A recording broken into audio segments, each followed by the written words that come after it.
Olá pessoal, boa tarde, como vai vocês? Eu me chamo Ivan Nascimento, estou iniciando o nosso primeiro podcast, o JesusCast. Iremos falar hoje da lição 9 da Escola Sabatina dos Adolescentes, Missionários em Ação.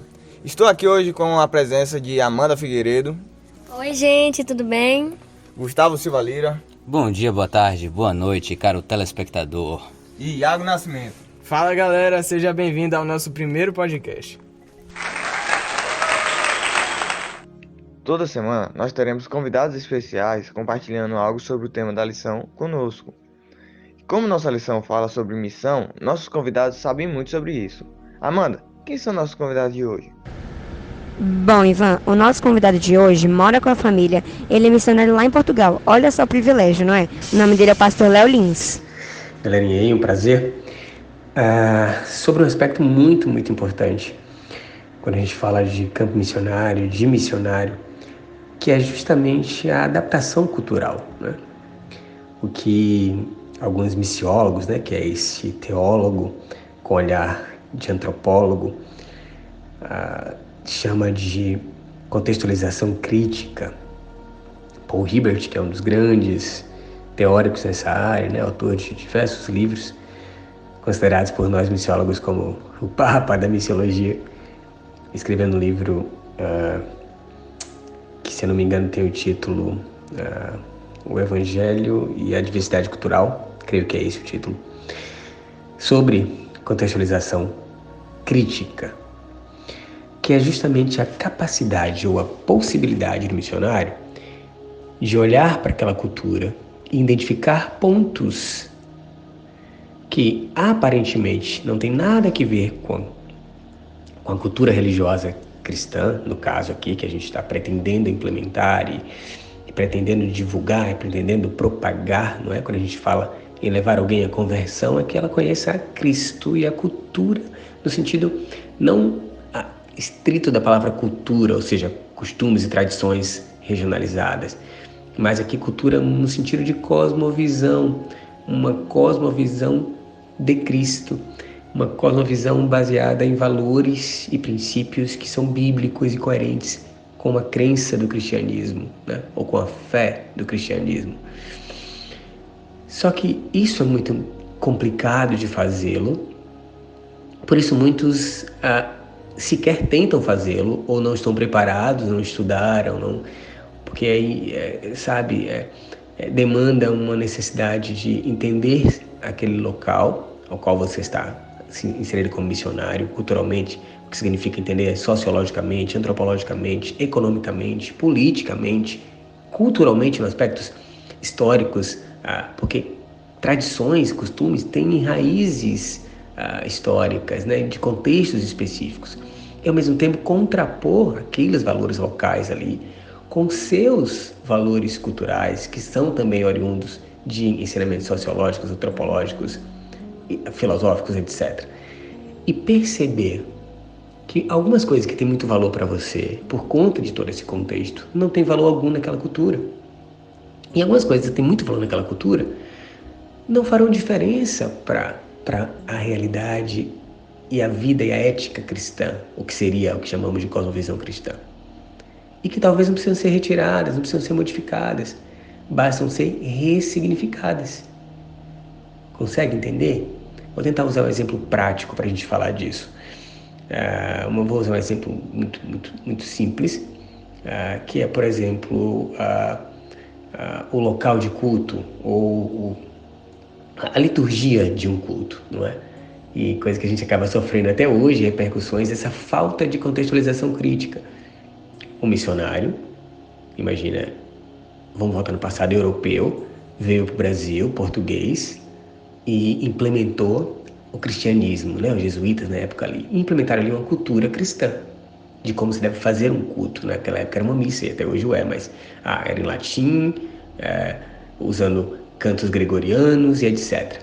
Isso, entre aspas, foi evoluindo, hoje cantamos em português, mas continuamos a entoar ritmos, às vezes melodias e até instrumentos, formatos do século XVII, XVIII de uma Europa cristã. Não passamos nem no Brasil ainda pelo crivo da contextualização crítica, que seria olhar para o índio Como é que ele canta? Como é que ele se manifesta culturalmente? Que tipo de ritmo ele faz? Qual é o que está por trás disso? E identificar algumas coisas que não feririam ou não ferem em nada a vida cristã. E poderíamos certamente ter ritmos, caminhos, letras de músicas, inclusive, de maneira completamente diferente daquilo que fazemos hoje. Consegue entender um pouco? Então, essa para mim é a maior dificuldade do missionário, e a gente precisa aprender a lidar com isso de maneira muito mais efetiva, sobretudo nos dias de hoje, para falar não só de missões transculturais, mas até de missões urbanas, de tribos urbanas agora, não de tribo indígena, né? A linguagem de tribos específicas urbanas, quer seja, eu falei aqui de um aspecto litúrgico, mas pode ser de vários aspectos. Por exemplo, a tribo urbana veganos, né? É impossível criar conexão com eles com alimentos carnes. E é pecado comer carne? Não. Contudo, pode ser que seja necessária adaptação cultural, ou seja, pessoas vegetarianas e veganas que vão atender esse público. Entende mais ou menos a lógica? Outro exemplo, sei lá, uma tribo urbana que são os surfistas, né, ou skatistas. É errado andar de skate ou botar um shortão daquele, um sapato específico de skate, um boné para trás e ir para um local, e até uma linguagem que eles usam, digamos assim, corporal ou mesmo linguística. Seria errado adaptar-se para fazer isso, no sentido de comunicar o evangelho ou mensagem, valores cristãos para eles? Não, em hipótese alguma. Mas a gente tem muita dificuldade de fazer isso em diversos níveis. Então fica aí o meu toque e o meu apelo para esses missionários. Bom, gente, temos mais uma convidada hoje também. É a mulher do pastor Léo, Laís Lins, que ela é escritora. Para refletir, né? Que eu gosto sempre de pensar sobre quando a gente está em contato com outras culturas, é a coisa do choque cultural, sabe? Tinha muitas coisas no Quirguistão que me incomodavam demais. Eles estacionavam o carro na frente da garagem e saíam, iam embora e tudo bem, tudo certo. Eles batiam na porta, parecia que ia derrubar a porta. Eles tinham o costume de entrar. Se eles fossem visitar a sua casa, eles entravam nos cômodos sem pedir. Então, são muitos detalhes de coisas bobas que a gente estranha, né? E especialmente quando é uma cultura oriental, tá muito distante da nossa realidade. Mas eu lembro que uma vez eu perguntei para uma das nossas voluntárias por que elas batiam na porta com tanta força, né? E a resposta me surpreendeu. Porque ela falou assim, a gente bate porque a gente pensa assim, se a pessoa estiver lá atrás, no fundo, pode não ouvir. E eu fiquei pensando, ela falou de um jeito assim tão normal, tão simples, que eles realmente não tinham maldade, né, em bater na porta. Que eu perguntei para ela, então me fala uma coisa que nós fazemos e que vocês acham esquisito. E aí ela me disse que os voluntários, eles moravam, né, lá no centro comunitário e cada um era responsável pelo seu almoço, tipo, não tinha um almoço em conjunto, só se eles estivessem comendo no mesmo horário. Mas normalmente era uma coisa bem individual, né? E ela contou que esse costume que os voluntários tinham, tipo, vai fazer o seu próprio almoço, sentava e comia. E se tivesse mais alguém próximo, eles não repartiam. Especialmente se fosse no horário fora e tal, enfim. E aí ela disse, a gente acha isso muito esquisito, porque se a gente tiver com uma comida e tiver 10 pessoas perto, a gente vai dividir com essas 10 pessoas. E eu fiquei assim, em silêncio, né? Porque eu percebi nesse momento que às vezes assim, uma coisa simples que para nós não é que é inofensivo, né? Ofende a outra pessoa e vice-versa. Então a gente tem que ter muito esse cuidado de entender o universo do outro, né? De saber que uma coisa pode machucar um, não vai machucar o outro. E também pode nos incomodar, mas não vai incomodar o nosso vizinho. Então, a despeito de estudarmos, né, sobre a humanidade generalizando, a gente tem que entender que cada relacionamento, ele é único em si. E que nós precisamos estar atentos o tempo inteiro sobre isso, não é uma coisa... eu vou fazer de qualquer jeito. Todo mundo é igual. Eu vou chegar nessa comunidade para falar de Jesus e vou usar os mesmos métodos que eu usei em outra comunidade, lá, sei lá, de outro lugar. E, cara, mesmo numa região que seja similar, cada comunidade é uma comunidade. A gente tem que parar de pensar, né, voluntariado e missão de forma automática e passar a olhar de verdade, com presença, com amor, cada local, cada pessoa como única, para que a gente consiga desenvolver uma boa relação. E entender que coisas que me incomodam podem não incomodar o outro e vice-versa. E a gente só resolve isso no diálogo. Muito obrigado, pastor Léo e Laís, pela contribuição no nosso podcast, JesusCast. Que Deus os abençoe. Vamos lá, a lição dessa semana falou aí sobre os dois, como é que é o nome? Discípulo, não, apóstolo, eu esqueci o nome. Como é que é? Alguém poderia me lembrar aí? Não, eu acabo de falar isso. Eu não me lembro o nome. Missionários. Dois missionários. Paulo e Barnabé. Eles eram dois líderes da igreja de Antioquia e eles estavam, de acordo com a lição, eles fizeram um papel muito importante para o mundo da época. Eles meio que pregaram o evangelho a toda a nação do momento ali. E é importante porque quando eu estava estudando isso aí, eu vi lá na minha Bíblia, no finalzinho, que tem sempre um mapazinho, aí tá lá, primeira viagem de Paulo. Aí enquanto eu estudava, eu estava analisando esse mini mapa que tem no final das Bíblias, né? Pelo menos no final da minha Bíblia se encontra. E basicamente eles começaram saindo, né, de Antioquia e foram para a cidade de Chipre, ilha de Chipre, que é muito legal. E tipo assim, eles foram de barco e ainda eles estavam acompanhados com o amigo João Marcos, que era irmão de Barnabé, se não me engano. E lá eles encontraram a primeira oportunidade de pregar o evangelho pro pessoal da época, né? E basicamente foi assim que iniciou o processo de expansão da época. Algum comentário, pessoal? E a partir daí, dessa expansão que houve, muitas outras pessoas começaram a pregar o evangelho também, comovidas pelas palavras deles. Estou procurando aqui na minha Bíblia Atos, capítulo 13, para encontrar na Bíblia os acontecimentos da época.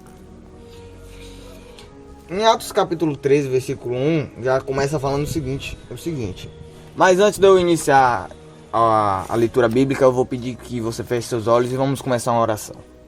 Oremos. Grandioso Pai, eterno Deus, muito obrigado, Senhor, por mais um dia de vida. Faça que possamos hoje absorver mais conhecimento de Ti e que essas histórias possam nos inspirar. É o que eu te peço em nome, por amor de Jesus. Amém. Amém. Atos capítulo 13, versículo 1. Inicia-se da seguinte forma. Havia na igreja de Antioquia profetas e mestres. Barnabé, Simeão, por sobrenome Níger, Lúcio de Cirene, Manaém, Colasso de Herodes, o tetrarca e Saulo. Alguém lê para mim o versículo 2 aí, amigos, por gentileza? Servindo eles ao Senhor e jejuando, disse ao Espírito Santo: Separai-me agora, Barnabé e Saulo, para a obra em que os tenho chamado. E o versículo 3 fala o seguinte: Então jejuando e orando e impondo sobre eles as mãos, os despediram. Aqui eu já gostaria de iniciar o meu primeiro linha de raciocínio que eu desenvolvi enquanto eu estudava essa lição. Sabe, as pessoas são chamadas sempre para a obra de Deus, né? Só que o que acontece? Nenhum lutador luta uma luta decente antes se não se preparar. Se ele não se preparar, não tem como o duelo que ele ter ser decente. Então, o que é que nós como cristãos fazemos nesses momentos onde somos chamados? Oramos, jejuamos e pedimos a ajuda do Espírito Santo. Só assim nos capacitamos para fazer a obra de Deus. Vale a pena lembrar que Deus começou esse trabalho, né, da mensagem do Evangelho lá na Antioquia, porque lá havia um grupo cristão e eles tinham várias culturas diferentes, né? E isso que foi impressionante, porque eles pregaram esse Evangelho a todas as pessoas sem se importar com as diversas culturas do povo, né? Sim, agora para nos entendermos um pouco melhor da história de Paulo, é interessante que nós nos questionemos algumas perguntas. Então, por gentileza, Iago, se você pudesse sentir à vontade para responder onde que Paulo começou sua jornada missionária, assim, antes de Antioquia, para fortalecer o conhecimento, ia ser incrível. Vale a pena ressaltar que Paulo ele não começou diretamente no ponto mais difícil, né? Ele não foi logo nas pessoas mais difíceis de receber o evangelho, que são as pessoas que estão mais para fora, né? Estão mais no mundo. Ele foi primeiramente nas sinagogas, visitou todas as sinagogas e pregou dentro de todas as sinagogas, antes de ir pregar para as pessoas que estão fora. E Iago, você lembra também da vez que Paulo repreendeu o feiticeiro que estava tentando impedir de que eles pregassem a palavra? Ele, cheio do Espírito Santo, repreendeu e deixou ele cego. Importante ressaltar que não foi cego eternamente, e sim temporariamente, mas não se sabe ao certo quanto tempo ele ficou cego. É importante também ressaltar que Jesus, né, Deus, ele permite que operemos milagres para que o nome dele seja exaltado. Nesse caso aí, Paulo ele executou um milagre por causa que ele percebeu na atitude do procônsul que uma aproximação da obra, da aproximação individual dele com Deus, e uma negação, meio que um afastamento por parte do feiticeiro. Então Paulo abominou a atitude do feiticeiro, e isso só fez o procônsul acreditar mais na existência de Deus. Então realmente isso pode até acontecer hoje em dia, a depender do contexto. Isso aí, Ivan. Paulo e Barnabé, eles foram muito destemidos, né, a fazer essa missão, porque eles seguiram o ID, né, de pregar o evangelho ao pé da letra. Eles literalmente foram, eles só receberam ali o Espírito Santo, oraram, não foi só, né, eles teve todo um preparamento, ficaram em oração por 10 dias, visitaram as sinagogas, fizeram toda uma pregação, todo um preparamento, mas eles foram sem pensar em todo o risco que tinha. Eles podiam ter morrido, podia ter acontecido várias coisas. E Paulo, ele já tinha sofrido muitas coisas como cristão e como pregador do evangelho, mas ele não teve medo de ir para um lugar desconhecido e pregar o evangelho. Ele foi sem medo. Olha só quem apareceu, Lucas Adriano. E aí, demorou pessoal? de chegar, mas chegou. Bom, gente, eu acabei de chegar, mas eu já vou falando uma curiosidade aqui. Quando os ministros fizeram a imposição de mãos em Paulo e Barnabé, eles estavam pedindo derramamento do Espírito Santo, pois eles foram escolhidos para aquela obra. E a imposição de mãos era um rito muito respeitado pelos judeus e tinha um significado muito importante naquela época. Rapaz, Lucas, então pelo visto no atraso você tava decorando o que você ia falar, né? Brincadeiras à parte, né? Vamos voltando aqui pro nosso assunto e vamos para a próxima curiosidade. Bom, gente, Paulo e os seus amigos foram à cidade de Perge, na Panfília, e voltou para Jerusalém, João, mas eles atravessaram Perge, indo num sábado à sinagoga. João desistiu por falta de comida e conforto, e Paulo ficou tão decepcionado que ficou com raiva da situação. E Barnabé compreendeu a situação, bem de boa. E Paulo ficou com tanta raiva que chegou a pensar que João Marcos era dispensável para a obra, mas depois voltaram a ter contato. Uma das provas de reconciliação de Paulo e João Marcos se encontra em 2 Timóteo 4, versículo 11. E ele descreve o seguinte: somente Lucas está comigo. Toma contigo Marcos, no caso João Marcos, e traze-o, pois me é útil para o ministério. Ele elogiou Marcos e falou que ele é útil. Ó, no começo ele falou que não prestava, agora ele está prestando. Aí. Então, Ivan, por que Paulo e Barnabé eles não desistiram como João Marcos fez? Paulo e Barnabé, eles já eram líderes bem experientes na sequência cristã da vida deles. Então eles sabiam das tentações, eles sabiam dos perigos existentes. Só que eles também sabiam que a existência do Deus deles, no caso Jesus Cristo, o único eterno Salvador, ele é maior do que qualquer tentação. E eles se apegavam a isso de tal forma que não era incômodo para ele ficar 2 dias sem comer, um tempo sem dormir em uma cama confortável. Tudo isso porque eles sabiam que se eles estivessem fazendo a obra divina celeste, a qual nos fora dada, eles seriam felizes no céu. E isso era o que importava para eles. Em Atos 13, a partir do versículo 13, conta a história de João Marcos voltando para Jerusalém. E, bom, Paulo e seus companheiros estavam navegando para Perge. E chegando lá, eles começaram a pregar nas sinagogas. Bom, quando eles estavam lendo as leis dos profetas, levantou os líderes das sinagogas e falaram bem assim: se alguém tem alguma palavra de encorajamento para dizer, Fale. Alguém aqui de vocês sabe o que Paulo falou nessa hora? Sim, Lucas, eu sei o que Paulo falou. Ele disse o seguinte: Israelitas e gentios que temem a Deus, ouçam-me. E então, Paulo começou a contar como Deus tinha agido em sua vida e tinha transformado a vida dele e transformado a vida das pessoas que ele pregou. E então, ele passou essa mensagem de encorajamento às pessoas que estavam presentes na hora e eles saíram para pregar o evangelho. O sermão de Paulo causou um impacto tão forte sobre os gentios que no sábado se reuniu uma grande multidão na sinagoga para ouvir eles falarem. Só que os judeus, em vez de ficarem alegres com isso, eles ficaram irritados e cheios de inveja. Na Bíblia, a gente pode ver muito que os judeus eles sempre tentam, ser melhor do que os gentios, sente inveja, Eles sempre querem se amostrar, quer doar mais dinheiro para mostrar que tem mais dinheiro, quer mostrar que sabe mais da Bíblia. Eles sempre queriam aparecer, E Paulo, ele não tinha dúvidas de que a mensagem da salvação deveria ser levada tanto aos judeus como aos gentios. Ele estava disposto a ir a qualquer lugar para cumprir o propósito de espalhar as boas novas a respeito de Cristo Jesus. Bom, seguindo a viagem, Paulo e Barnabé, eles passaram por Icônio e chegaram em Listra. Lá em Listra aconteceram alguns eventos bem interessantes e marcantes. O primeiro ponto que aconteceu foi que Paulo fez um coxo ficar de pé.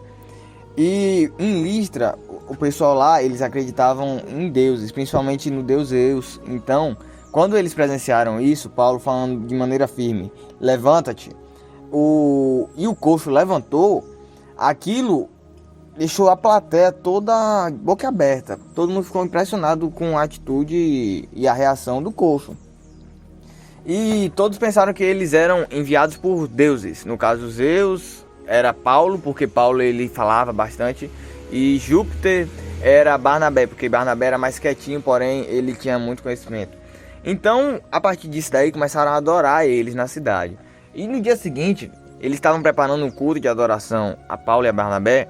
Só que eles não gostaram nem um pouco disso, velho. Tanto que eles levantaram de seu lugar que eles ficavam e foram reclamar em meio de público. Paulo chegou com muita raiva do acontecimento, tirou a blusa assim, rasgou a blusa e falou o seguinte, gritou mais alto que o povo: não é para me adorarem. Todo mundo gritando: pessoal, é incrível. Ele gritou mais alto que o povo: não é para me adorarem. Só existe uma pessoa que é digna de adoração, e é o Deus verdadeiro, Jesus Cristo.